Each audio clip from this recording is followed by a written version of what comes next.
नमस्कार दोस्तों, हम बालाजी इंस्टीट्यूट हरचंदपुर से हैं और आप लोगों का हमारे इस बालाजी इंस्टीट्यूट परिवार में स्वागत है। दोस्तों, इसके पिछले वीडियो में हम बताए थे कि इकाई अंक 1 होने पर क्यूब कैसे निकालें, दहाई अंक 1 होने पर क्यूब कैसे निकालें। और दोस्तों, आज हम बताने जा रहे हैं कि इकाई और दहाई का अंक दोनों अगर समान हो तो उसका क्यूब विदिन सेकेंड कैसे निकालें आसानी से। अब दोस्तों देखते हैं 11 को।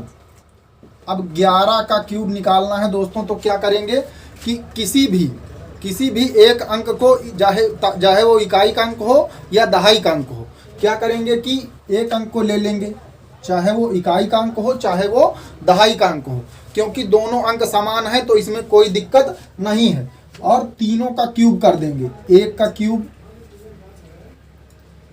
4 बार क्यूब करेंगे। एक का क्यूब, फिर एक का क्यूब, फिर एक का क्यूब, फिर एक का क्यूब। तो एक का क्यूब हमने 4 बार कर दिया।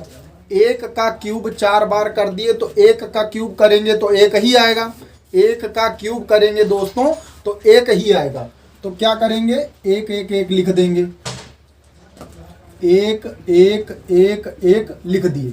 फिर दोस्तों हमें क्या करना है कि फर्स्ट और लास्ट को छोड़ देना है। फर्स्ट और लास्ट को छोड़ देना है और बाकी के जो दो बीच में बच रहे हैं इनको जो है डबल करके आपस में जोड़ देना है। तो ये एक का डबल 2 हो जाएगा, फिर एक का डबल 2 हो जाएगा, फिर 1 2 1 3 2 1 3 और ये 1। तो दोस्तों 11 का क्यूब आ गया 1331। 11 का क्यूब आ गया दोस्तों 1331। इसके बाद दोस्तों हम देखते हैं 22 को। अगला एग्जाम्पल देखते हैं 22 पे। अगला एग्जाम्पल 22 पे देखते हैं।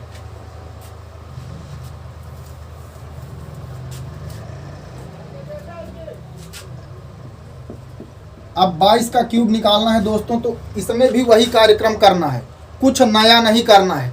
क्या करेंगे, इकाई अंक या फिर दहाई अंक दोनों में से एक को ले लेना है और सबका क्यूब कर देना है। कितनी बार क्यूब करना है, 4 बार। अब 2 को ले लिए, 2 का क्यूब 8 8 8 और 8।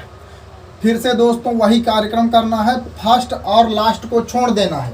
फर्स्ट और लास्ट को छोड़ देना है और बाकी के जो दो 8 बच रहे हैं बीच के, इनको जो है डबल करके आपस में जोड़ देना है। तो 8 का स्क्वायर हो जाएगा, 8 का डबल हो जाएगा 16 और यहाँ पर 8 का डबल 16 हो जाएगा। अब 8 को लिख देंगे। उसके बाद 16 8 24। 24 का 4 लिखना है। दोस्तों ये बात हमेशा हमें याद रखना है कि इकाई का ही अंक लिखना है। इकाई का अंक लिखने के बाद जितने भी अंक बच रहे हैं उनको कैरी के रूप में लेकर बगल वाले में जोड़ देना है। तो यहाँ पे 16 8 24, कैरी आ गया 2, 24 का 4 लिख दिया, 2 यहाँ पर जोड़ देंगे तो हो जाएगा 16 8 24 2 26। 26 की 6, 26 की 6 हो गए। उसके बाद फिर कैरी यहाँ पे 2 बच गया और 2 यहाँ पे जुड़ जाएगा तो हो जाएगा 8 2 10। तो दोस्तों 22 का क्यूब हो जाएगा 10,648। 22 का क्यूब हो जाएगा दोस्तों 10,648।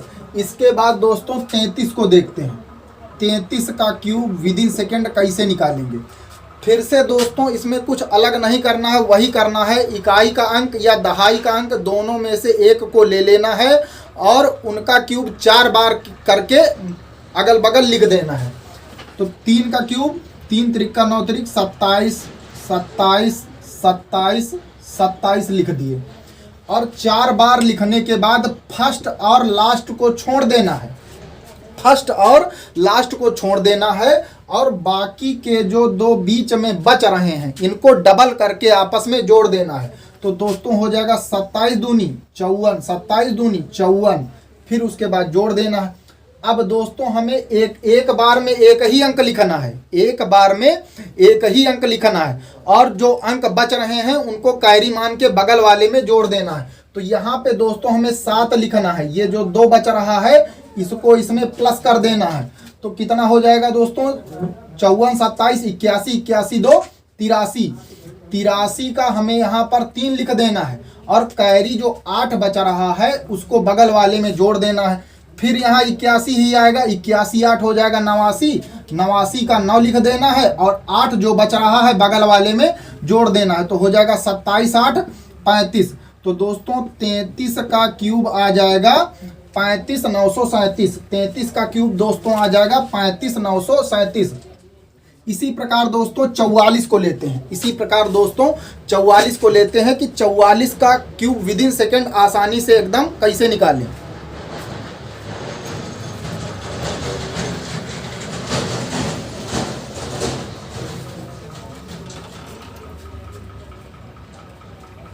अब 44 को लेते हैं दोस्तों कि 44 का क्यूब कैसे निकालना है। कुछ अलग नहीं करना है दोस्तों, वही कार्यक्रम करना है जो पिछले में करते आए हैं। क्या करना है, इकाई का अंक लेना है या फिर दहाई का अंक लेना है और दोनों में से एक को लेकर क्या करना है कि 4 बार क्यूब कर देना है।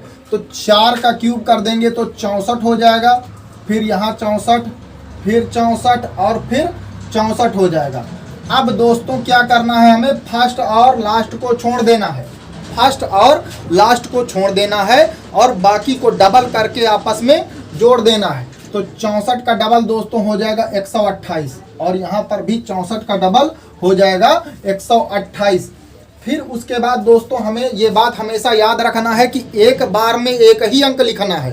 एक बार में एक ही अंक लिखना है और एक अंक लिखने के बाद जितने अंक बच रहे हैं उनको कैरी मानकर बगल वाले में जोड़ देना है। अब 64 है यहाँ पर, तो एक ही अंक लिखेंगे तो ये 4 हो जाएगा। ये जो 6 बच रहा है इसको बगल वाले में जोड़ देंगे। तो दोस्तों इनको तीनों को जोड़ेंगे तो कितना आ जाएगा, 128 64 उसके बाद 6, तो हो जाएगा 8 4 12 6 18 की 8 हासिल 1 6 2 8 1 9 और ये 1 हो जाएगा 198। 198 में भी दोस्तों हमें एक ही अंक लिखना है। एक स्टेप में एक ही अंक लिखना है और एक अंक लिखने के बाद जितने अंक बच रहे हैं उनको कैरी मान के बगल वाले में जोड़ देना है। तो अब यहाँ पर हम 8 लिख दिए तो कैरी बच गया 19। 19 को बगल वाले में जोड़ देना है। अब 64 और 128 का योग यहाँ पर ये 6 बढ़ गया था तो 198 था, तो 64 और 128 का योग 192 आएगा। तो दोस्तों 192 में हम 19 जोड़ देंगे।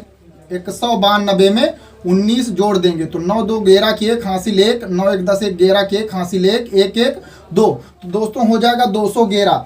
211 में भी क्या करना है कि कैरी 21 ले लेना है और इकाई का अंक 1 हमें यहाँ पर लिख देना है। एक स्टेप में एक ही अंक लिखना है और जो बच रहा है उसको कैरी मान के बगल वाले में जोड़ देना है। अब यहाँ से दोस्तों 21 बच गया तो 21 यहाँ पे जोड़ देंगे तो हो जाएगा 4 1 5 और 6 2 8। तो दोस्तों इस तरह से 44 का क्यूब करेंगे तो आ जाएगा 85 184। 44 का क्यूब 85 184 आ जाएगा। दोस्तों इसके बाद 55 को देखते हैं। इसके बाद दोस्तों 55 को देखते हैं।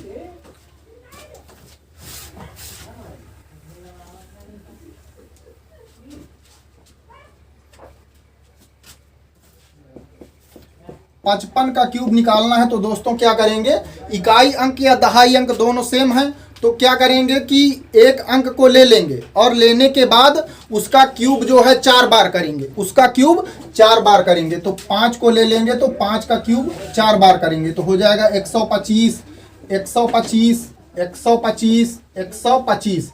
अब दोस्तों हमें क्या करना है, फर्स्ट और लास्ट को छोड़ देना है। फर्स्ट और लास्ट को छोड़ देना है और बाकी के जो 2 बच रहे हैं उनको डबल करके आपस में जोड़ देना है। उनको डबल करके आपस में जोड़ देना है। तो 125 का डबल दोस्तों हो जाएगा 250, यहाँ भी हो जाएगा 250। अब दोस्तों हमें जोड़ना है तो जोड़ने में हमेशा दोस्तों हमें यह ध्यान रखना है कि एक बार में एक ही अंक लिखना है और एक अंक लिखने के पश्चात जितने अंक बच रहे हैं उनको कैरी मान के बगल वाले में जोड़ देना है। तो अब दोस्तों यहाँ पे हम 5 लिख लिए और ये जो 12 है इसको पूरा कैरी मान के बगल वाले में जोड़ दिए। तो दोस्तों 250 125 और 12 तीनों को जोड़ लेंगे तो 250 125 और 12 तो हो जाएगा 5 2 7 और 2 1 3 5 8 और 2 1 3। अब दोस्तों यहाँ 387 आ रहा है तो इसमें भी हमें क्या करना है कि एक स्टेप में एक ही अंक लिखना है और एक अंक लिखने के बाद जितने अंक बच रहे हैं उनको बगल वाले में कैरी मान के जोड़ देना है। यहाँ पे 7 लिख देना है, यहाँ पे 7 लिख देना है। तो दोस्तों जो 38 बच रहा है उस 38 को यहाँ जोड़ देना है। अब यहाँ पर 38 बच रहा है, 38 को इसमें जोड़ेंगे और तीनों को फिर से आपस में ऐड करेंगे। तो कितना हो जाएगा, 8 5 13 3 हासिल 1, 3 2 5 5 10, 1 11 के 1 हासिल 1, 2 1 3 1 4। तो दोस्तों हो जाएगा 413। कितना हो जाएगा दोस्तों, 413। 413 में भी हमें यहाँ 3 लिखना है। 413 में भी दोस्तों हमें यहाँ पर 3 लिखना है और 3 के बाद ये जो 41 बच रहा है इसको पूरे को कैरी मान लेना है, पूरे को कैरी मान लेना है और ये आके यहाँ जुड़ जाएगा। तो हो जाएगा 5 1 6, 4 2 6 और ये हो जाएगा 1। तो दोस्तों 55 का क्यूब आ जाएगा यहाँ पर 166 375। उम्मीद है दोस्तों कि आप लोगों के डाउट एकदम बढ़िया से क्यूब की सीरीज में क्लियर हो रहे होंगे और गारंटी हम इस बात की ले रहे हैं, अगर आप लोग बढ़िया से हमारी इन ट्रिक्स को फॉलो करते रहेंगे, टॉपिक बाय डाइजेस्ट करते रहेंगे तो आपको कैलकुलेशन में कोई भी दिक्कत नहीं होने वाली है। आपका हमसे ये वादा है। जय हिंद।